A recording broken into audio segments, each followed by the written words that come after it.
प्रधानमंत्री नरेंद्र मोदी ने विशेष डिजिटल भुगतान व्यवस्था ई-रूपी की शुरुआत की। प्रधानमंत्री ने कहा, ई-रूपी देश में डिजिटल ट्रांजैक्शन व डीबीटी को और प्रभावी बनाने में बहुत बड़ी भूमिका निभाने वाला है। पीवी सिंधु के लगातार दूसरे ओलंपिक्स में पदक जीतने पर राष्ट्रपति, प्रधानमंत्री और खेल मंत्री ने दी शुभकामनाएं। संसद के दोनों सदनों में भी पीवी सिंधु को दी गई शुभकामनाएं।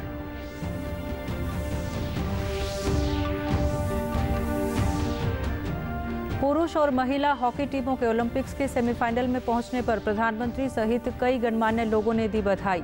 परिजनों ने स्वर्ण पदक की जताई उम्मीद।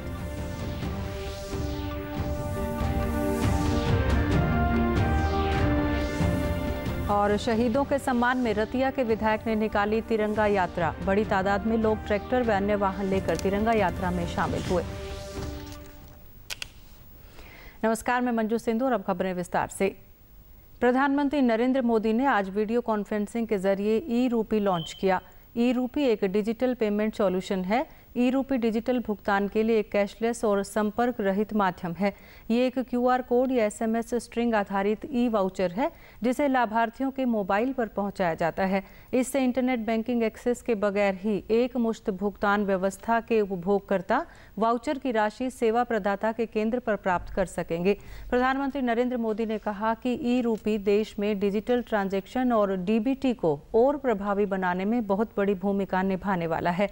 इससे टारगेटेड, ट्रांसपेरेंट और लीकेज फ्री डिलीवरी में सभी को बड़ी मदद मिलेगी।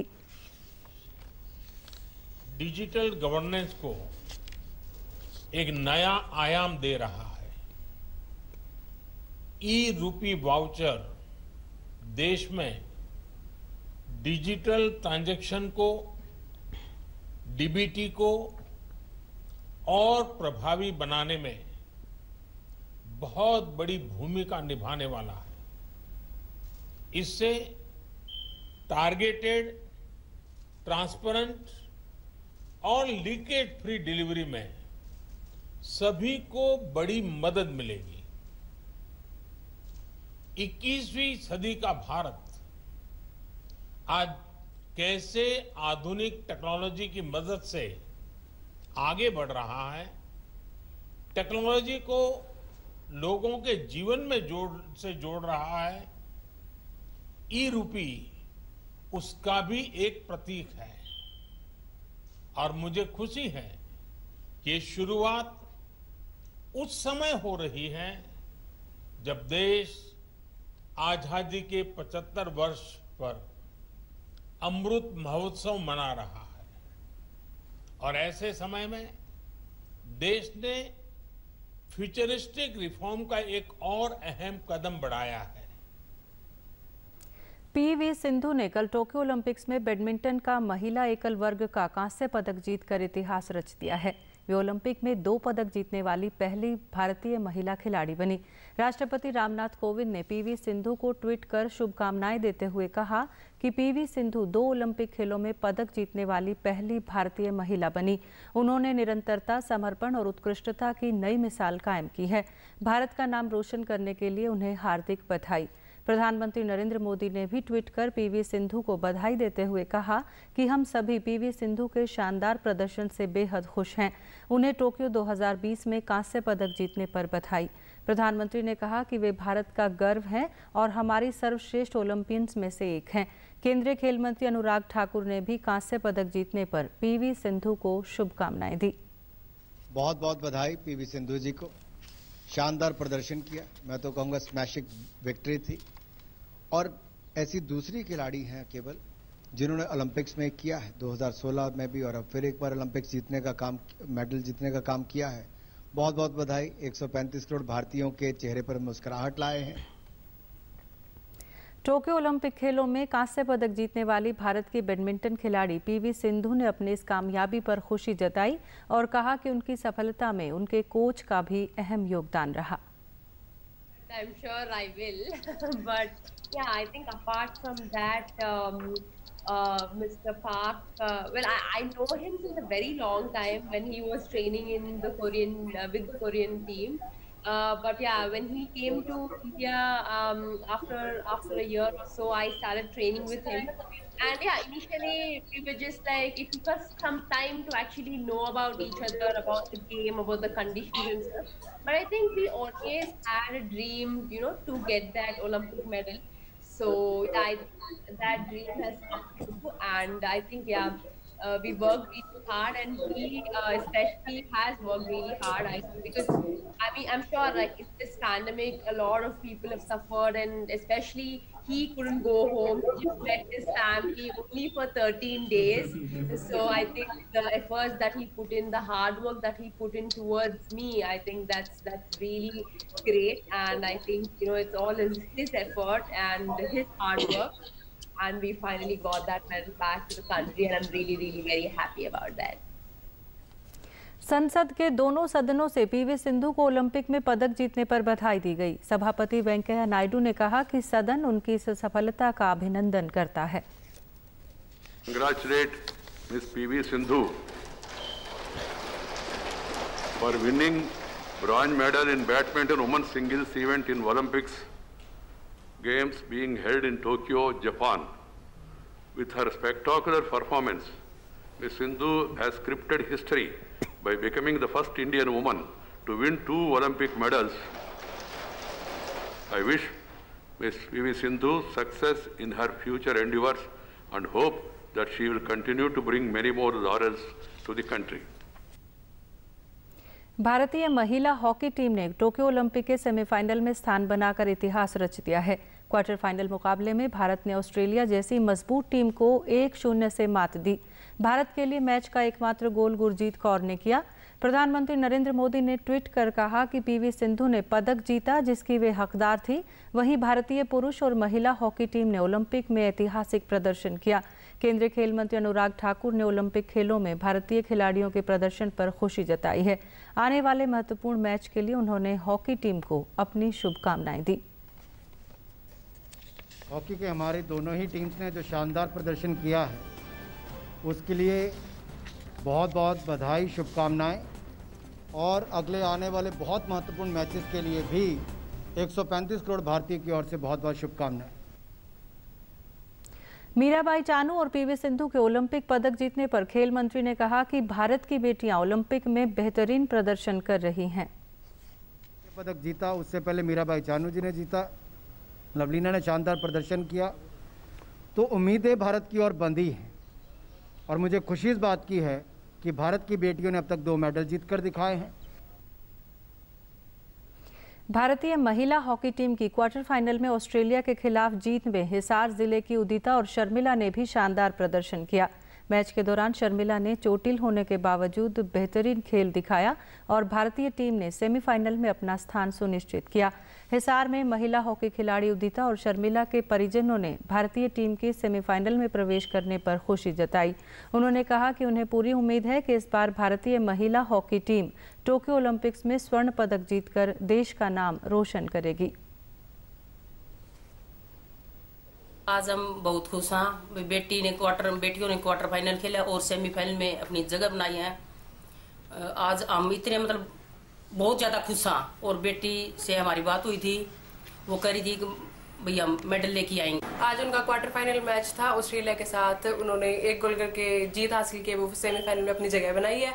और मेरी उदिता से बात हुई थी, उसने यही बोला कि हम अपने आप पूरा बेस्ट दे रहे हैं, बस तुम अपना सपोर्ट बनाए रखना और हमारे ऊपर विश्वास बनाए रखना। तो हमें उनके ऊपर पूरा भरोसा है, पूरी टीम के ऊपर, कि वो gold medal, silver medal, bronze medal, हमें कुछ ना कोई ना कोई पदक हमारे हिस्ट्री दोबारा से क्रिएट। ऑस्ट्रेलिया को हराया है जी, आपकी टीम है, हिम्मत नहीं हार रही है। और शर्मिला गिर गई थी, हिम्मत नहीं आ रही, हौसला बढ़ाए रखे हैं और अभी पूरी कोशिश कर रही है, पूरी मेहनत कर रही है और भी आगे बढ़ने की पूरी उम्मीद कर रही है। जी हमें बहुत खुशी है कि टीम इंडिया सेमीफाइनल में गई है और शर्मिला को चोट लगी थी, पर उसके बावजूद भी उसने हिम्मत नहीं हारी और वो कुछ टाइम के बाद ही वापस आ गई थी ग्राउंड में और लास्ट तक वो पूरी डटी रही और उसने पूरा डट के मुकाबला किया और उसने गोल करने की बहुत कोशिश की है ताकि वो खुद करे। और टीम इंडिया सेमीफाइनल में गई है, बहुत ज्यादा खुशी है। उम्मीद है भारतीय पुरुष हॉकी टीम ने ब्रिटेन को हराकर सेमीफाइनल में अपना स्थान सुनिश्चित किया। इस जीत के साथ ही कुरुक्षेत्र में ओलंपियन सुरेंद्र पालड़ के परिजनों ने खुशी जताते हुए कहा कि पूरी टीम टोक्यो ओलंपिक्स में अच्छा प्रदर्शन कर रही है और उन्हें पूरी उम्मीद है कि भारतीय टीम स्वर्ण पदक हासिल कर देश का नाम रोशन करेगी। पूरे शहर में और पूरे इंडिया में खुशी का माहौल है और हम उम्मीद करते हैं कि कल भी इंडिया सेमीफाइनल जीतेगी और फाइनल जीतकर वो गोल्ड लेकर आएंगे। इंडियन टीम ने गोल कंसीड नहीं किया और हमारे को लास्ट 5 to 7 मिनट में कैप्टन को 10 मिनट का येलो कार्ड भी हुआ था, उसके बाद भी इंडिया ने एक गोल किया है। तो ये बहुत बड़ी उपलब्धि है क्योंकि डिफेंस में एक प्लेयर कम हो जाता है और आपको डिफेंस करने में काफ़ी दिक्कतें आती हैं और वो दिक्कत ना करते हुए इंडिया ने गोल किया तो काफ़ी अच्छा रहा और 3-1 से जीते हैं। तो हमारे लिए बहुत खुशी की बात है और वो गोल्ड लेकर आएंगे ज़रूर। हाँ जी, बड़ी खुशी है मना, वही मेरा बेटा जीत का आएगा, गोल्ड मेडल लेकर आएगा। आज बड़ी खुशी की बात है, माना माँ बाप ने भी बड़ा गर्व है जी, भाई मेरा बेटा जीत का आवार गोल्ड मेडल लेकर आवा। सुरेंद्र पालड़ के कोच ने कहा कि इस क्वार्टर फाइनल मैच में ब्रिटेन के खिलाफ सुरेंद्र कुमार पालड़ ने बेहतरीन खेल का प्रदर्शन किया। सबसे बड़ी हमारे लिए खुशी की बात तो ये है कुरुक्षेत्र के लिए, हरियाणा के लिए, कि हमारा बच्चा ये कुरुक्षेत्र सेंटर का सुरेंद्र कुमार पालड़ टीम में खेल रहा है और एक सर्वश्रेष्ठ प्रदर्शन दे रहा है। वो यही कुरुक्षेत्र से हमारे पास से हॉकी शुरू की, उसने खेलना शुरू किया और विश्व के सबसे ऊंचे स्तर पर अपना जोरदार प्रदर्शन कर रहा है। मैं उसको, उसके परिवार को और सभी देशवासियों को और खासकर कुरुक्षेत्र के लोगों को इस जीत पर बधाई देता हूँ और कामना करता हूँ कि ये प्रदर्शन जारी रहेंगे। प्रदेश में देश के शहीदों को सम्मान देने और देश की स्वतंत्रता और एकता में योगदान देने वाले शहीदों और महापुरुषों को याद करते हुए कल से 15 अगस्त तक तिरंगा यात्रा का आयोजन किया जा रहा है। फतेहाबाद जिले के रतिया हलके में तिरंगा यात्रा में भारी तादाद में लोगों ने भाग लेकर देशभक्ति के नारे लगाए और शहीदों को याद किया। रतिया हलका के विधायक लक्ष्मण नापा ने इस यात्रा का नेतृत्व किया। उन्होंने बताया कि फतेहाबाद के लोगों ने एकजुट होकर शहीदों को याद किया और शहर में स्थापित उनकी प्रतिमाओं पर माल्यार्पण कर उन्हें श्रद्धांजलि दी। विधायक ने कहा कि जिले में स्वतंत्रता दिवस समारोह मनाने की तैयारियां भी शुरू कर दी गई हैं। पार्टी की तरफ से 1 अगस्त से लेकर 15 अगस्त तक ये सारे स्टेट में ये तिरंगा यात्रा निकाली जा रही हैं। कल माननीय ओम प्रकाश धनखड़ जी के नेतृत्व में बहल से लेकर लोहारू तक एक ट्रैक्टर यात्रा तिरंगा यात्रा हुई थी और बहुत सी 2000 उसमें ट्रैक्टर शामिल हुए। और दूसरी जो आज ये यात्रा रतिया में हो रही है और आपने देखा कि लोगों में बहुत ज़्यादा उत्साह है। इस यात्रा में भाग लेने वाले लोगों ने बताया कि तिरंगा यात्रा में हिस्सा लेकर उनको काफ़ी खुशी हुई और उन्होंने इस यात्रा के माध्यम से देश की आज़ादी में अहम भूमिका निभाने वाले स्वतंत्रता संग्रामियों और शहीदों को श्रद्धांजलि दी है। देवेंद्र सिंह जी के ऊपर वहाँ जाकर माला समर्पण की और उसके बाद हमने जाके भगत सिंह चौक पे जाके उसके बाद हमने शहीद उधम सिंह पर जाके समापन किया। सरदार उधम सिंह की याद में निकाली गई। ये हमारे रतिया के विधायक लक्ष्मण नापा जी और बलदेव गुरुआ जी जिलाध्यक्ष उनकी देखरेख में निकाली गई और यहाँ पर सभी कार्यकर्ताओं ने खुलकर भाग लिया और कार्यकर्ताओं में पूरा जोश। डीडी न्यूज़ हरियाणा पर देश और प्रदेश से जुड़ी खबरों को विस्तार से जानने के लिए आप हमारे साथ फेसबुक, ट्विटर और यूट्यूब के माध्यम से भी जुड़ सकते हैं। हमसे जुड़ने के लिए आप हमारे सोशल मीडिया हैंडल को भी फॉलो कर सकते हैं। अब आप अपने मोबाइल फ़ोन से QR कोड स्कैन कर हमारे यूट्यूब चैनल पर सीधे पहुँच सकते हैं। देश में पिछले 24 घंटों में 40,000 से अधिक नए मामले सामने आए हैं, जबकि 36,000 से अधिक लोग स्वस्थ हुए हैं, जिससे रिकवरी दर 97.35% हो गई है। केंद्रीय स्वास्थ्य और परिवार कल्याण मंत्रालय के मुताबिक राष्ट्रव्यापी टीकाकरण अभियान के तहत देश में अब तक कोविड टीकों की 47 करोड़ 22 लाख से अधिक खुराक दी गई है। प्रदेश में भी अब तक कोरोना टीके की लगभग 1 करोड़ 19 लाख 39 हजार से अधिक खुराक दी जा चुकी हैं। प्रदेश में कोविड से 7,60,000 लोग स्वस्थ हो चुके हैं, जबकि 715 मामले सक्रिय हैं। रिकवरी दर बढ़कर 98.66% हो गई है। और अब अंत में इस बुलेटिन के मुख्य समाचार एक बार फिर।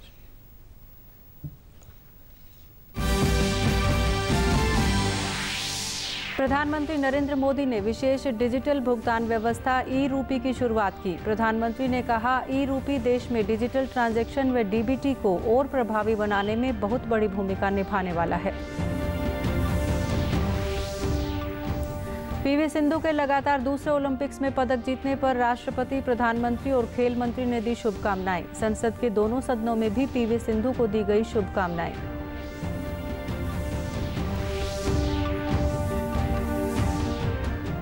पुरुष और महिला हॉकी टीमों के ओलंपिक्स के सेमीफाइनल में पहुंचने पर प्रधानमंत्री सहित कई गणमान्य लोगों ने दी बधाई। परिजनों ने स्वर्ण पदक की जताई उम्मीद।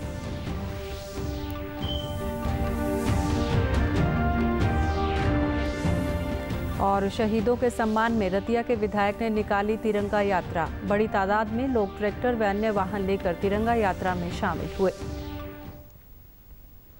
सभी दर्शकों से अपील है कि आप जब भी घर से बाहर निकलें तब मास्क जरूर पहनें, 2 गज की दूरी बनाए रखें और एक नियमित अंतराल पर अपने हाथ धोते रहें। और अगर आप पात्र हैं तो टीकाकरण जरूर करवाएं, तभी आप कोरोना महामारी से बच सकते हैं। आज के बुलेटिन में बस इतना ही। नमस्कार।